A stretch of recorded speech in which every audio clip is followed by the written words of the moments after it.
परिवर्तन आघाडी ही स्थानिक स्वराज्य संस्थेसाठी केलेली आघाडी आहे. त्या आघाडीमध्ये आजही आम्ही परिवर्तन आघाडी बरोबर आहे. मग इथली नगरपालिका असेल, इथली पंचायत समिती असेल, इथला जिल्हा परिषद स्थानिक जे पदाधिकारी आहेत त्यांच्या विचारातून उद्या तिथं सत्ता असेल तरच काम करता येतं. मग ती नगरपालिका असेल, पंचायत, त्या माध्यमातून ही परिवर्तन आघाडी आहे.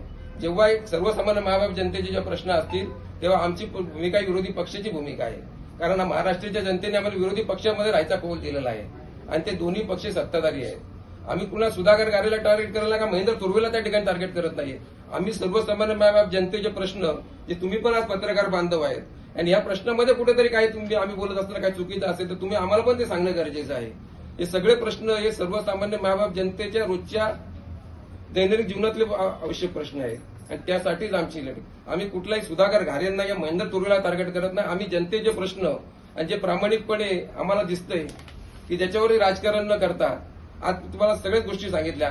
उड्डाणपुलाचा विषय सांगितला, आज पॅसेंजरचा विषय सांगितला, कोरोनापासून एकही पण त्याची जाहिरात होल्डिंग काय होते म्हणजे यांची पीआरटी माझीच सांगते हे आम्ही केलं, आम्हाला यश आलं.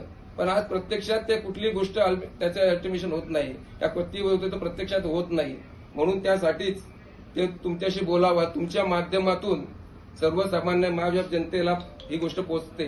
म्हणून तुम्हाला या ठिकाणी तुमचे संवाद साधावा आणि याच्यातून चर्चा करावी यासाठीच आम्ही आज त्या ठिकाणी पत्रकार परिषद घेतली. पत्रकारताई म्हणून सांगतो की हा ब्रिज नगरपालिकेचा नाहीच आहे, हा रस्ताच नगरपालिकेचा होऊ शकत नाही. पत्रव्यवहार जो केला पत्रव्यवहार याच्यामध्ये बघा, पत्रव्यवहार उद्या मागणीसाठी कर्जत नगरपालिकेतर्फे तर आम्ही करू शकतो उद्या कर्जत, पण हा रस्ता आता नगरपालिका बनवू शकते का? याची पण तुमचा पण फोटो आहे, त्यांचा पण फोटो आहे. तुम्हाला नाही, ऐका ना, माझं म्हणणं तेच आहे की आम्ही विरोधी पक्ष म्हणून आम्ही पण 2 वर्षापासून त्याचा पाठपुरावा करतो. ते आम्ही वैयक्तिक पक्ष म्हणून पण त्यांना पत्रक दिलं. पण 4 दिवसापूर्वी पण आमचे इथं तालुका प्रमुख आहेत, सचिव या ठिकाणी आहेत. आपली सोशल मीडिया टीम कमी पडते असं म्हणायचं नाही, माझं ते म्हणणं नाही. ऐका, माझं म्हणणं त्याच्याकडे दिशाभूल करण्याचं काम आहे. माझं म्हणणं काय आहे, सोशल मीडिया आमची कमी, आम्ही सोशल मीडिया वापरतच नाही हो. समजा आमचं म्हणणं काय आहे, तुम्ही सोशल मीडिया वापरता, तुमच्या पीआर टीम स्ट्रॉंग आहेत, तुम्ही उद्या त्याची श्रेय पण घ्या, पण ते काम व्हावं ही आमची प्रामाणिकपणे भूमिका आहे. या ताईंचा जो प्रश्न आहे की याच्यामध्ये नगरपालिका काय करणार आहे, तर नगरपालिका याच्यामध्ये काही करू शकत नाही. नगरपालिका फक्त बाबा हा ब्रिज व्हावा म्हणून हे पत्रव्यवहार करू शकते. ओव्हरब्रिज साठी आणि त्याच्या पलीकडे जाऊन आणि का आम्ही काय आज बोलतो की हा प्रश्न उपस्थित का करतो की आज ब्रिजचं म्हणून करत नाही. याच्या आधी ह्या संवाद मराठीचे आहे हे बघितलं, तुम्हाला दाखवलं आणि याच्यामध्ये काय दाखवलं की नाही तुमचंच नाही, सगळेच पैसे आहे ते तुम्हाला दाखवतो ना. आपण सोडाय बघा, हा बघा तटकरी जाऊन फोटो काय याच्यामध्ये आहे ना, रेल्वे प्रशासनाचा माझ्या पॅसेंजर थांबले का हो, मग तुम्ही काय सांगितलं फक्त झालं. मग आमचं म्हणणं तेच आहे की तुम्ही पहिले ते काम करा आणि मग त्याचं श्रेय तुम्हाला घ्यायचं. त्या यांचं पण सांगितलं आम्ही शिंदे गटाचं, म्हणजे आम्ही काय कोणाला फक्त काय सुधाकर घारेला टार्गेट नाही केलं. आम्ही सर्वसामान्य जनतेचा आवाज मिळवतो. विरोधी पक्षाची जी भूमिका आहे ती येणाऱ्या वर्षामध्ये जास्त प्रमाणात वाढवतो. तुमचा जो दुसरा प्रश्न आहे खोपोली खालापूरमध्ये पण नक्कीच आज गोदरेजचा प्रश्न तो आणि जो टाटाचा विषय आहे तो कालापूर खोपोली संदर्भातच आहे ना, आणि त्या संदर्भात पण आमची भूमिका आम्ही क्लिअर केलेली आहे. खरंच तुम्ही जनतेच्यावर प्रामाणिक आहात, त्याबद्दल आम्ही तुमच्या बरोबर आहात. जर तुम्ही तर तुमचा राजकीय अजेंडा जो वापरत असाल तर त्याच्याबद्दल आम्ही तुमच्या बरोबर नाही. आणि आम्ही जर चुकीचं बोलत असेल तर तुम्ही पत्रकार म्हणून आम्हाला आज एका ठिकाणी सांगा की टाटा सारख्या कंपनीला कुणाचं जिथं आहे सॅटेलाइट आहे सांगावं तुम्ही. पत्रकार पैसे रस्त्याचे 3,000 कोटीचा विकास केला, एवढा विकास केला.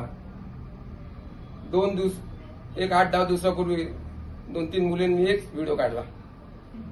त्या व्हिडिओची दखल महाराष्ट्राने नाही, देशाने नाही, जगाने घेतली.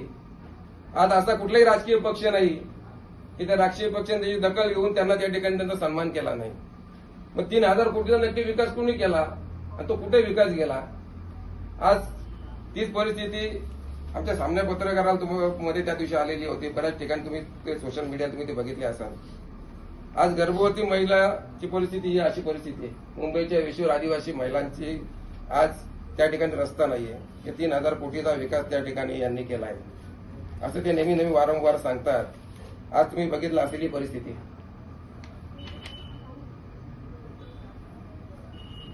आणि अशा परिस्थितीमध्ये याच्या आधी काय कर्जत खालापूरला आमदार झालेच नाही का? त्यांनी काय कर्जतचा विकास केलाच नाही का? त्यांनी रस्ते बनवलेच नाही का? त्यांनी लाईट केलीच नाही का? पण आम्हीच काहीतरी केलं आम्ही दोन्ही सत्ताधारी म्हणजे फार मोठे या कर्जत कालापूर मायबाप जनतेचे कोणतरी आहोत या अभिप्रायातून या गोष्टी करतात। मी त्याच्यामध्ये स्टेटमेंट बघितली। आता जो हा रस्ता आहे मुलींनी जो केला तो कुठल्या ग्रामपंचायतमध्ये आहो? आज ते खांडव्या ग्रामपंचायतमध्ये तो रस्ता आहे।